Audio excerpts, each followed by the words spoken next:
നിങ്ങൾ ഒരു പ്രവാസിയാണോ? അടുത്ത 3-4 വർഷത്തിനുള്ളിൽ നിങ്ങൾ പ്രവാസ ജീവിതം അവസാനിപ്പിച്ച് നാട്ടിൽ സെറ്റിൽ ചെയ്യാൻ ആലോചിക്കുന്നുണ്ടോ? എങ്കിൽ ഈ വീഡിയോ നിങ്ങൾക്കുള്ളതാണ്. ഏതൊരു പ്രവാസിയും പ്രവാസ ജീവിതം അവസാനിപ്പിച്ച് നാട്ടിൽ സെറ്റിലാകുമ്പോൾ അവരുടെ കൂടെ എന്തെങ്കിലും ഒരു അസുഖം ഉണ്ടാവാൻ സാധ്യതയുണ്ട്. ഇന്നത്തെ നമ്മുടെ ആരോഗ്യസ്ഥിതിയിൽ നാട്ടിലെ ചികിത്സാ ചെലവും വെച്ച് നോക്കുമ്പോൾ ഒരു ഫാമിലി ഹെൽത്ത് ഇൻഷുറൻസ് പോളിസി ഇല്ലാതെ നമുക്ക് പിടിച്ചെടുക്കാൻ സാധ്യമല്ല. കൃത്യസമയത്ത് തന്നെ ഹെൽത്ത് പോളിസി എടുക്കുന്നത് അതീവ നിർണായകവുമാണ്. നിങ്ങൾ പ്രവാസ ജീവിതം അവസാനിപ്പിക്കുന്നതിന് മുൻപ് തന്നെ ഒരു 2-3 വർഷം മുൻപ് തന്നെ ഒരു നല്ലൊരു ഹെൽത്ത് പോളിസി എടുത്തു വെക്കണം. അത് നമ്മുടെ നാട്ടിൽ എടുത്തു വെക്കണം. എങ്കിൽ മാത്രമേ ഈ പോളിസിയിൽ നിങ്ങളുടെ എല്ലാ ആരോഗ്യ പ്രശ്നങ്ങളും കവർ ചെയ്യുകയുള്ളൂ.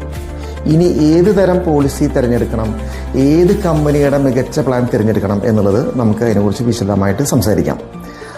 എനിക്ക് നിങ്ങളോട് അഭ്യർത്ഥിക്കാനുള്ളത്, നമ്മൾ ഹെൽത്ത് പോളിസി നാട്ടിലെടുക്കുമ്പോൾ അതൊരിക്കലും ഒരു ഗ്രൂപ്പ് ഹെൽത്ത് പോളിസിയോ അല്ലെങ്കിൽ ബാങ്കുകൾ വഴി എടുക്കുന്ന ഒരു ഹെൽത്ത് ഇൻഷുറൻസ് പോളിസിയോ ആവരുത്. കാരണം അതിന് ഒരുപാട് ലിമിറ്റേഷൻസ് ഉണ്ട്. നിങ്ങൾക്കും നിങ്ങളുടെ കുടുംബത്തിനും മാത്രമായി ഒരു personal health insurance policy retail ആയിട്ട് എടുക്കാനായിട്ട് എപ്പോഴും നമ്മൾ ശ്രദ്ധിക്കുക.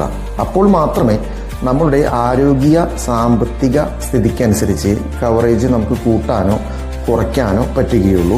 മികച്ച ഫീച്ചേഴ്സ് കിട്ടുന്ന പ്ലാനുകൾ ഇതേപോലുള്ള റീറ്റെയിൽ പോളിസികളാണ് ഉണ്ടാകുന്നത്.